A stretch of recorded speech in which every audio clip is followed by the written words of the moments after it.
Meus irmãos, bom dia, que a paz do nosso Senhor e Salvador Jesus Cristo seja com cada um de vocês, hoje e amanhã de sábado, dia 30 de abril de 2022, e eu passo por aqui para poder compartilhar mais uma porção da Palavra de Deus com a sua vida. Antes gostaria de pedir para você que porventura ainda não é inscrito nesse canal, não deixe de se inscrever. Se inscreva no canal, é rapidinho, não custa nada. Não esqueça também de ao se inscrever, ativar aí o sininho das notificações. Deixa também o seu like, o seu joinha no vídeo. E se você sentir de Deus no seu coração, compartilhe esse vídeo para que outras pessoas também sejam alcançadas por meio da palavra de Deus. Amém? E que Deus em Cristo Jesus te abençoe abundantemente. Livro do profeta Naum, considerado como um dos profetas menores da Bíblia Sagrada. Vamos ver aqui alguns versículos. Estava eu meditando na palavra, pedindo uma orientação para o Espírito Santo. E ele me falou sobre Nínive. E ele me falou sobre o fracasso de Nínive. Se eu pudesse dar um tema para essa mensagem dessa manhã, seria o fracasso de Nínive. Foi assim que o Espírito de Deus falou ao meu coração. E vai dizer assim a palavra de Deus: a ira e a misericórdia de Deus, sentença contra Nínive, livro da visão de Naum, o Eucosita. O Senhor é Deus zeloso e vingador. O Senhor é vingador e cheio de ira. O Senhor toma vingança contra os seus adversários e reserva indignação para os seus inimigos. O Senhor é tardio em irar-se, mais grande em poder e jamais inocente o culpado. O Senhor tem o seu caminho na tormenta e na tempestade, e as nuvens são o pó dos seus pés. Capítulo de número 2 vai dizer: o destruidor sopra contra ti, ó Nínive. Guarda a fortaleza, vigia o caminho, fortalece os lombos, reúne todas as tuas forças, porque o Senhor restaura a glória de Jacó, como a glória de Israel. Porque saqueadores o saquearão e destruirão os seus sarmentos. Ponto, até aqui.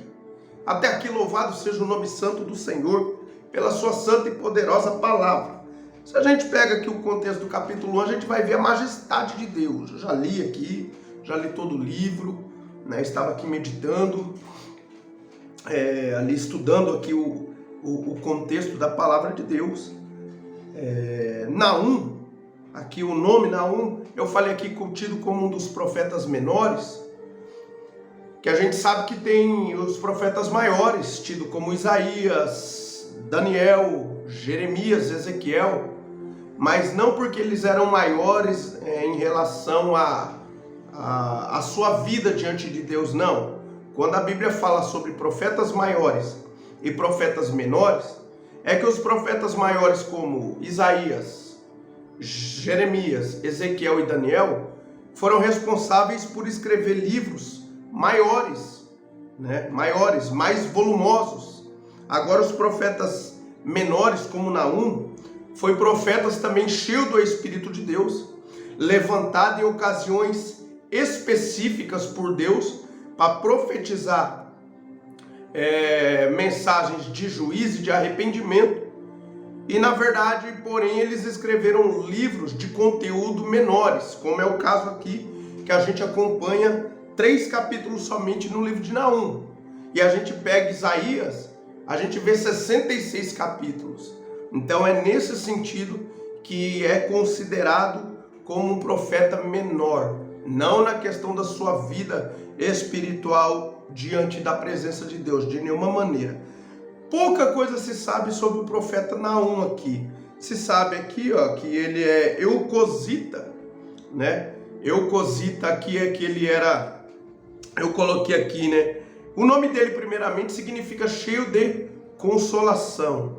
Cheio de consolação. Geralmente, o nome do profeta trazia significado, mais ou menos, era um significado da mensagem que eles pregariam. E aqui Naum, né, significa consolação, como eu falei, e era originário de Elco, provavelmente Cafarnaum, que significa, né, Vila de Naum. Acreditam-se historiadores que na verdade foi o próprio Naum que edificou ali Cafarnaum, que a gente sabe que foi depois, mais tarde, famosa por ter sido o centro do ministério de Jesus na terra, né?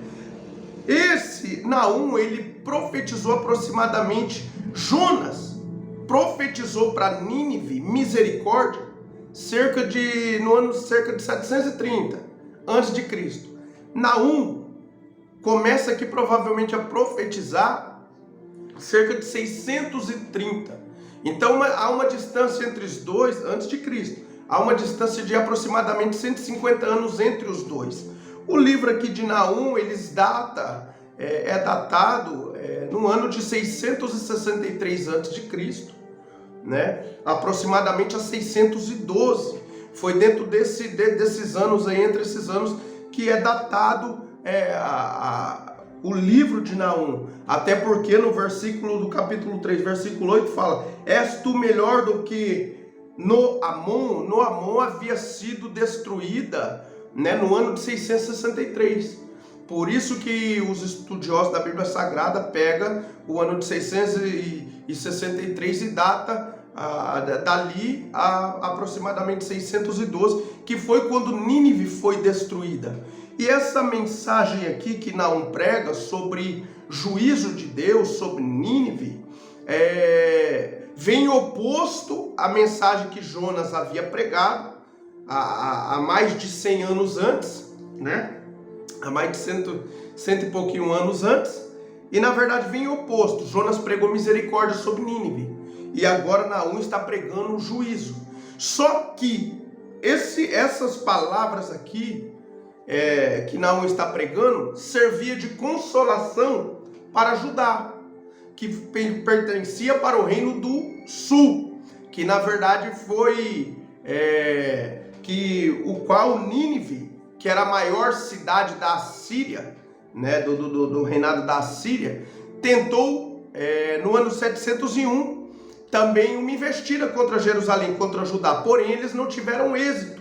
Agora, se a gente vê aqui no contexto da palavra de Deus, a gente vê que a Assíria já havia levado em cativeiro, no ano 722, as 10 tribos da nação de Israel, cuja capital era Samaria. Então Samaria foi tomada pelos assírios. Então, uma vez tomada, foram levadas as 10 tribos para o cativeiro babilônico, que no tempo quem estava imperando era os assírios, e aí se dispersou essas 10 tribos. Restou agora Judá, cuja capital era Jerusalém. Tinha a tribo também de Benjamim ali, mas pequenininha, né? Pelo tamanho de Judá, ela abraçava a tribo de Benjamim ali, né? E ponto. Então e a Assíria tentou subjugar também a Judá, porém não havia conseguido. A gente acompanha isso também lá nos capítulos de número 36, 37 e 38, né, do livro do profeta Isaías.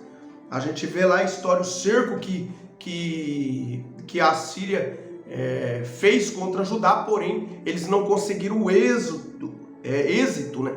Então aqui dentro desse contexto, na verdade, o profeta, ele está trazendo uma mensagem de consolação para Judá, que estava sofrendo ameaças da Assíria, que neste exato momento aqui agora começava a declinar o seu império. E Babilônia agora estava em ascensão, estava subindo, estava crescendo.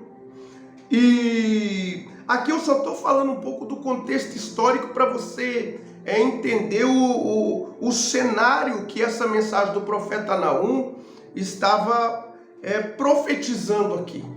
Agora que ele vai relatar sobre a queda e a destruição total de Nínive, que era a maior cidade da Síria, era a capital da Síria, era o centro da Síria, era Nínive, maior cidade. E a gente sabe que a Síria, eles eram muito cruéis, um exército muito grande, o povo era muito cruéis, né? Os ninivitas também eram pessoas muito cruéis. Porém, quando Deus usa Jonas para poder profetizar que em 40 anos Nínive seria destruída, capital da Síria, eles se arrependeram. eles se arrependeram. Esta mensagem aqui vem cerca de mais ou menos, aproximadamente 100 anos depois, vem a queda. Não foi eminente, não, quando Jonas pregou, eles se arrependeram. Eles começaram a procurar a Deus. Eles começaram a querer viver uma vida em conformidade com o querer de Deus, porque eles entenderam que a mensagem de juízo iria se cumprir contra eles. Só que era dever dos pais ensinar os filhos, e assim continuamente. Só que não demorou muito tempo e eles começaram a voltar para a idolatria. Voltaram a saquear cidades e assim por diante. Eles não conservaram ali aquela chamada de Deus para eles. Eles não cultivaram, né? Eles não cultivaram. Então aqui chega um momento que Deus ele está enviando agora o profeta Naum para profetizar uma mensagem de conforto para Judá, que estava sendo, na verdade, ameaçada pelos assírios. Então essa mensagem aqui não foi diretamente para os assírios, foi uma mensagem de consolação para o povo de Judá, para ver que, na verdade, o jugo deles ia ser quebrado, porque aqui a própria fala, no versículo de número 3 do capítulo 1 fala: mas de sobre ti, Judá, quebrarei o jugo deles e romperei os teus laços. Ou seja, a Síria era uma pedra no sapato de Judá. E agora passou anos, e ao contrário do profeta Jonas, que Deus levantou para anunciar misericórdia, agora Deus está levantando Naum para anunciar juízo. Que um juízo iminente que estava vindo sobre Nínive, sobre o reino, o império da Assíria, que agora já estava em declínio. Então aqui, quando o Espírito de Deus falou comigo, ele falou o fracasso de Nínive. O fracasso de Nínive. O fracasso das nações hoje. O fracasso aparentemente desse mundo todo aí. Por que o fracasso? Porque olha, a gente vê que o mundo em si hoje, eles não querem se encurvar para Deus. A idolatria tomou conta. A Bíblia fala que o mundo jaz no maligno, ou seja, o sistema político é corrompido. A massa, a maioria esmagadora, trabalha influenciada pelo inimigo, pelo diabo. Essa é a grande verdade. Mas, a gente sabe que o diabo ele age limitadamente. Que ainda que o mundo jaz no maligno, ou seja, o poder político é regido muitas vezes pelo mal, pelo maligno, porque a maioria dos políticos, a maioria dos parlamentares, a maioria dos grandes, eles não têm compromisso com Cristo. É uma minoria que está dentro desses lugares que tem. A grande maioria esmagadora trabalha a favor do reino das trevas. Então, na verdade, eles não se encurvam para Deus. Eles não dão a glória devida a Deus.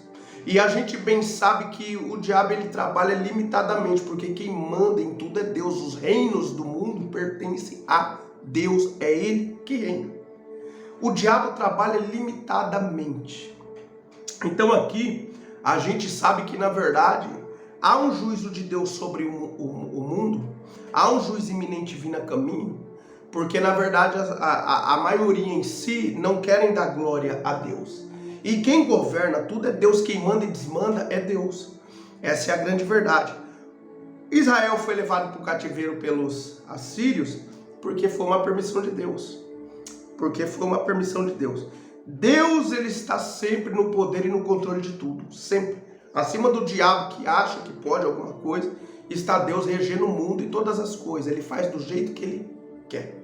E ele sabe como entrar em juízo com toda a carne, com toda a terra, quando ele o quer fazer. Essa é a grande verdade. Então o fracasso de Nínive, o fracasso de nós hoje, muitos chamados de cristão, é não permanecer naquilo ao qual nós fomos chamados por Deus para poder fazer. Deus nos chamou por meio de Cristo para vivermos em novidade de vida. Deus chamou a gente para vivermos em novidade de vida. E toda vez agora que a gente quer fugir do propósito que Deus designou para você e para mim, a gente erra o alvo, a gente perde o foco. E na verdade aqui Nínive já havia recebido uma palavra de misericórdia da parte de Deus. Se eles tivessem perseverado em servir a Deus, com toda certeza eles não receberiam essa sentença.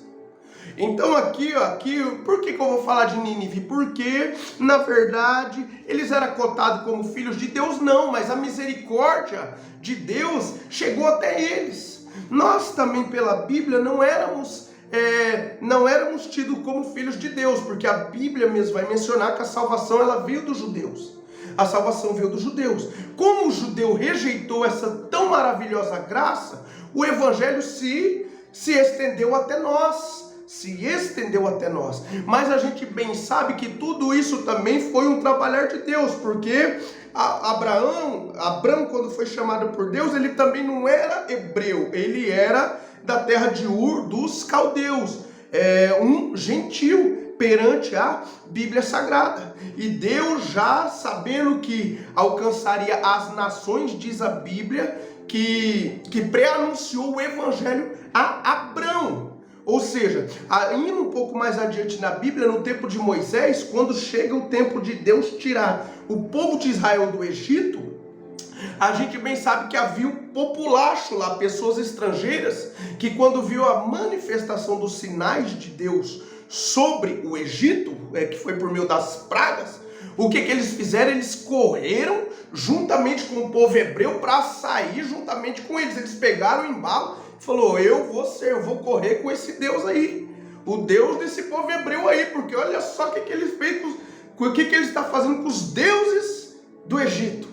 E aí eles vieram junto e Deus permitiu. E eles eram tidos como estrangeiros perante a palavra de Deus, porém estava junto. Nínive, a mesma coisa. Nínive não era cotado como povo de Deus, porém a misericórdia de Deus chegou até eles. Era necessário eles permanecer debaixo da misericórdia de Deus. Era necessário eles passarem a mensagem que Jonas pregou adiante, para que eles permeassem sobre a terra e para que sua cidade, o seu império não fosse destruído. Porém, eles permaneceram só algum tempo, alguns anos, e logo depois eles decaiu da graça. Eles não quiseram mais permanecer naquilo que eles haviam ouvido do profeta Jonas, que era a palavra de Deus. Eles não quiseram permanecer nela. E aí o que? Passou alguns anos, Deus permitiu, olha, cerca de 100 anos depois, aproximadamente, agora vem a destruição de Nínive. Então, na verdade, aqui também, quando eu estava ministrando o fracasso de Nínive, qual foi o fracasso de Nínive? Não permanecer na palavra de Deus. Não se submeter ao senhorio do Deus de Israel. Qual que é o fracasso hoje do mundo? Não querer se submeter às leis de Deus, Bíblia. Não querer se submeter ao senhorio de Cristo, né? E olha que a palavra de Deus fala que Deus, a vontade de Deus é sempre boa, vontade, boa, agradável e perfeita na vida de todos. Então por que o mundo está indo de mal a pior e vai ir de mal a pior? Porque eles não se submetem a Deus. Porque eles não querem ser regidos e governados por Deus. Eles querem andar segundo a sua maneira, segundo a força dos seus braços. E a Bíblia fala que a tendência para quem faz isso é só se prejudicar. E aqui o fracasso de Nínive foi justamente isso, não se encurvar a Deus, não permanecer debaixo dos cuidados de Deus. E isso eu posso aplicar hoje para as nossas vidas. Deus nos chama para andar em conformidade com o querer dele, mas quando a gente perde esse foco, sai desse caminho, a tendência é a gente se prejudicar. A tendência é a gente viver uma vida de fracasso, porque na verdade nós não estamos lutando para permanecer naquilo pelo qual Deus nos levantou, para que a gente venha viver diante da sua santa e poderosa presença. Então logo Deus te levantou com um propósito, logo Deus me levantou com um propósito, então se faz necessário para você ter uma vida de êxito diante da presença de Deus, se faz necessário a cada dia você procurar andar segundo Deus te orienta que você ande. Só assim as coisas vão fluir na sua vida. Só assim as coisas vão se ajeitarem na sua vida. Há aquele passo da conversão, quando Deus nos chama e a gente nasce da água e do Espírito, e que a gente vem, a gente começa a andar segundo o querer de Deus. E é dessa maneira que nós temos que se portar até o fim. Mas a grande verdade é que nesse interim muitos decaem da graça. Voltam a querer fazer as coisas como antes, quando faziam como antes, mesmo de serem cristãos. E na verdade agora, até mesmo uma vez que foram lavados e remidos pelo sangue de Cristo, decaem da graça. E aí eles querem fazer o quê? Querem agora se justificar pelos seus próprios méritos. Aí muitas vezes, você que antes vencia pelo poder de Deus o pecado, agora você tenta por si só vencer o pecado, a sua natureza terrena, e você não consegue. Então, na verdade, aqui para a gente ser abençoado, precisamos permanecer debaixo da destra fiel de Deus. Devemos permanecer procurando andar a cada dia em integridade diante da presença de Deus, procurando fazer aquilo pelo qual Deus nos levantou para que venhamos a fazer diante da sua santa e poderosa presença.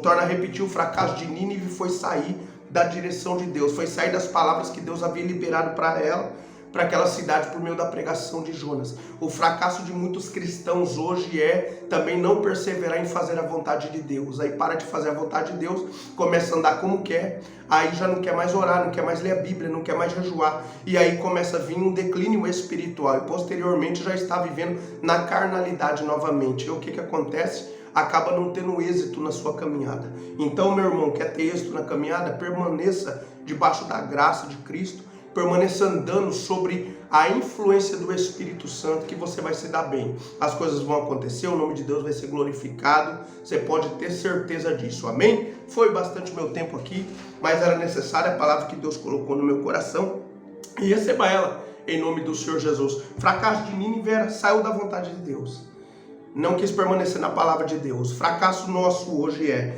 querer sair debaixo da proteção divina, é querer andar como a gente quer, é não se submeter à vontade de Deus, é não fazer o que a palavra de Deus nos orienta. Aí é fracasso nosso, espiritualmente falando. Aí, consequentemente, a carnalidade toma conta, nós perdemos Jesus de vista e vamos viver uma vida superficial, rala, diante da presença de Deus, e as coisas não vão fluir como deveriam, tá? Como Deus quer que flua na sua e na minha vida. Então é necessário a gente voltar aos princípios da palavra de Deus, ver onde a gente caiu, se organizar novamente em Deus, pedir para o Espírito de Deus fazer a gente andar sobre a sua orientação, para que as coisas possam voltar a dar certo nas nossas vidas, amém?